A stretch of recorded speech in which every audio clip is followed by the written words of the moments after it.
అంతా వేస్ట్ చేస్తున్నారు. మీరు వేస్ట్ చేసే ఫుడ్ ఒక రైతు ఎన్ని నెలలు కష్టపడితే వస్తుందో మీకు తెలుసా? ఒక్క క్షణం వేస్ట్ చేసే ముందు ఆలోచించండి.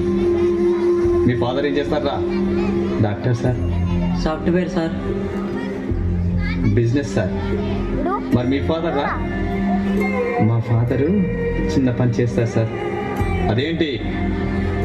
మా ఫాదర్ చిన్న ఫార్మర్ సార్. ఏంటి రైతు పని చేస్తాడని చెప్పడానికి అంత సిగ్గెందుకు?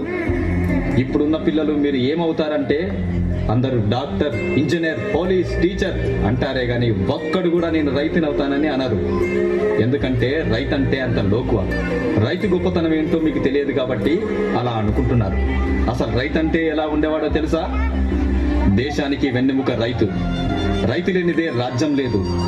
రైతు అంటే అన్నదాత. దేశ ప్రగతికి మూలం రైతు. జై కిసాన్ అన్నారు. ఇవన్నీ రైతు గొప్పతనం చెప్పడానికే ఒక ఉదాహరణగా చెప్పేవాళ్ళు ఒకప్పుడు. నాగలేసి నారు పోసి పంట కోసం ఎదురు చూసి కూటి కోసం నీటి కోసం బిడ్డలు అనుకుంటూ అనునిత్యం అల్లాడుతున్న అన్నపూర్ణవే.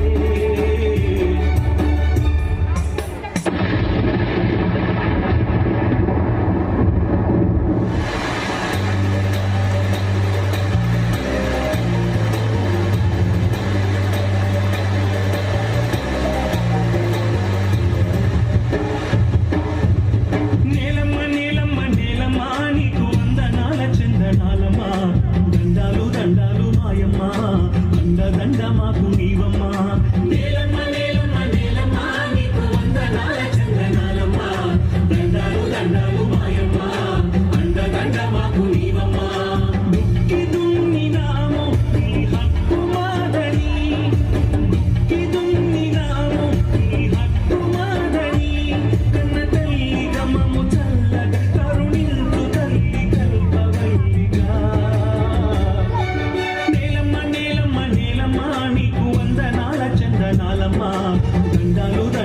మాయమ్మ దండ మాకు నీవమ్మ. నేలమ్మ నేలమ్మ నేలమ్మ నీకు వందనాల చందనాలమ్మ. దండాలు మాయమ్మ దండ మాకు నీవమ్మ.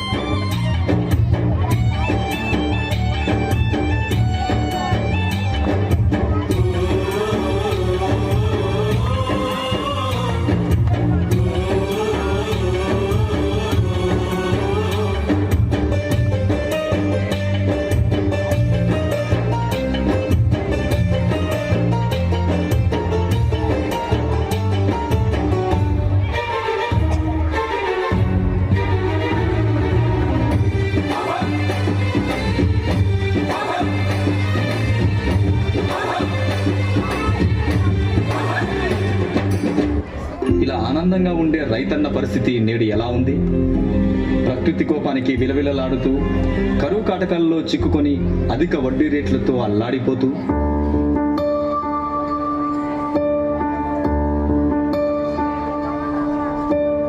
నీరు నీరు నీరు రైతు కంట నీరు చూడనైన చూడరెవ్వరు.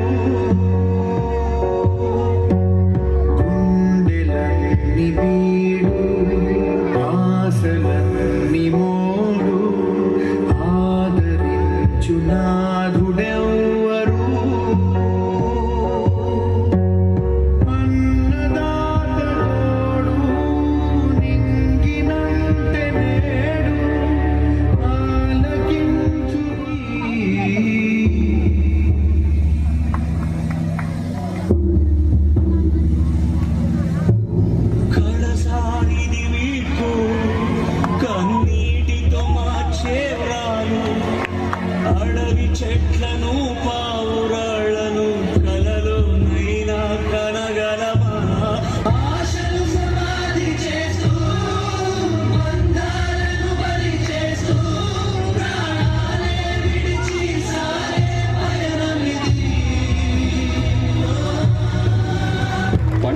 చూస్తే నష్టాలే కానీ లాభాలు పొందలేక నేటి సమాజం ఆకలి తీర్చే అన్నదాతకే నేడు ఆకలి మిగిలింది. అందుకే ఆత్మహత్యలే శరణ్యం అవుతున్నాయి. రైతంటే ఆకలి తీర్చే మహారాజు. నేల నమ్మేవాడు నేల పైకి ఎదుగుతున్నాడు. అదే నేలను నమ్మినవాడు నేల క్రిందికి వెళ్ళిపోతున్నాడు. రైతు 10,000 మట్టిలోకి వెళితేనే మనకు 5,000 నోటిలోకి వెళ్తాయి. ఆలోచించండి. రైతులను కాపాడుకుంటేనే రేపటి తరాలకు మంచి భవిష్యత్తు ఇవ్వగలం. రైతులను కాపాడుకుందాం. జై కిసాన్, జై హింద్. గుండెల్లో వీరా పుట్టరా,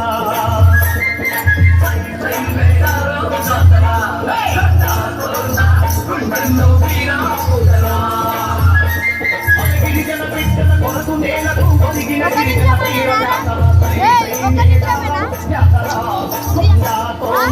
గుండెల్లో వీరా పుట్టరా,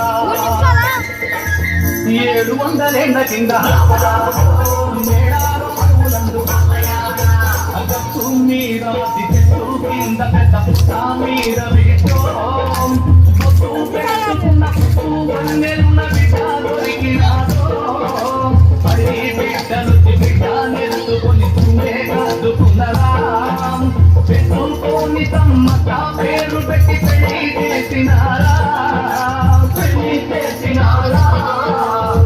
మక్క చేతిలోన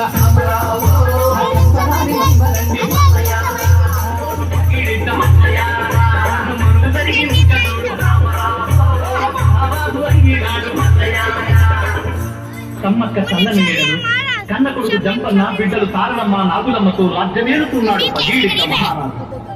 ఇంతలో కరువు కాటకాలు వచ్చాయి. కాలం అడ్డం తిరిగింది, మేడారం వీడయ్యింది. అయినా పన్ను కట్టమని ఫర్మానా పంపాడు ప్రతాపరుద్ర మహారాజు. పన్ను కట్టలేని స్థితిలో ఓరుగల్లుకు ప్రయాణమై ప్రతాపరుద్ర మహారాజుతో ఏమంటున్నాడయ్యా అంటే, కట్టలేరు ప్రజలు తింటూ కష్టకాలమంది కట్టలేరు ప్రజలు తింటూ పూటకు తిండి లేక కట పడుతున్నారు నా బిడ్డలు కట్టలేరు ప్రజలు తింటూ కష్టకాలమంది కట్టలేరు ప్రజలు తింటూ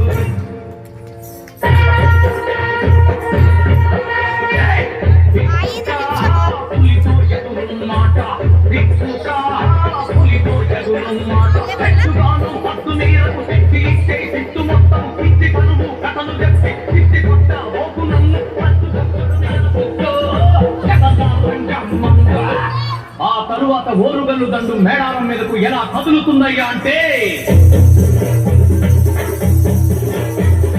కొండవాళ్ళు గొర్రెలిన కట్టముల దండు కదులు ఆ నిమిషం చూడు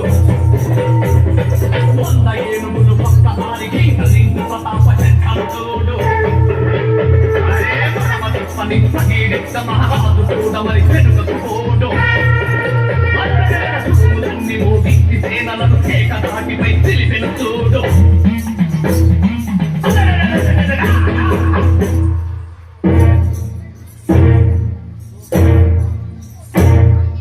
కందిరీగలై కౌరవులంతా అభిమన్యుని చుట్టిన తీరు జల్లాలతో పదిడిద్ద రాజు జల్లెడ తీర్చ పుడికి చూడు.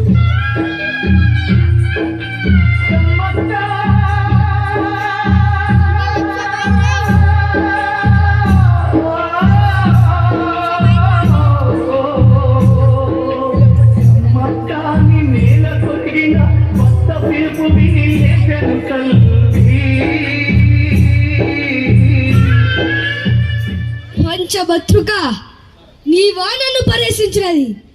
సకల మహిపల మకుడని రాజితుడని ఈ రారాజును నేడొక అబల వంచకి అపహసించుటయా? అభిమానధనుడైన సుయోధనుడు పాఠశాల శ్రేయోభిలాషి మాజీ తెల్లపల్లి మున్సిపల్ కౌన్సిలర్ శ్రీ శ్రీశైలం గారికి పాఠశాల తరఫున స్వాగత సుమాంజలి. మరణించి సాధించినది మచ్చం మాసిపోవునా? పర్యాసస్పరుడై ప్రాణత్యాగం చేసుకున్నాడని అపనింద వేరొక్కట. కల్ల ఈ పరాభవము దాగుట నిలిచి పక్కున నవ్విన ఆ ట్రక్కుట్రాలలో ఏ ఒక్కటైనా ఈ వార్తలు బయటికి చెప్పకుండా ఈ వార్త ఆ నోట ఈ భూమండలమంతా పాకకుండునా శత్రువులని తెలిసి మమ్మది క్షేపించుటకై పన్నిన పన్నగమని ఎరిగి మందము తిమ్మై మామ మాటకు నెల్లెలా చెవి యొగ్గవలే. ఆ పాండవ హతకుల ఆహ్వానము నేను ఎలా మన్నించవలే? ఓ మైల్ అక్కడ డాన్స్ గ్రూప్ అయినది పో. ఈ మందిర సౌందర్య సందర్శన అపేక్ష మాకేలా జనించవాలి? జనించను పో. మేమందేలా పరిభ్రమించవాలి?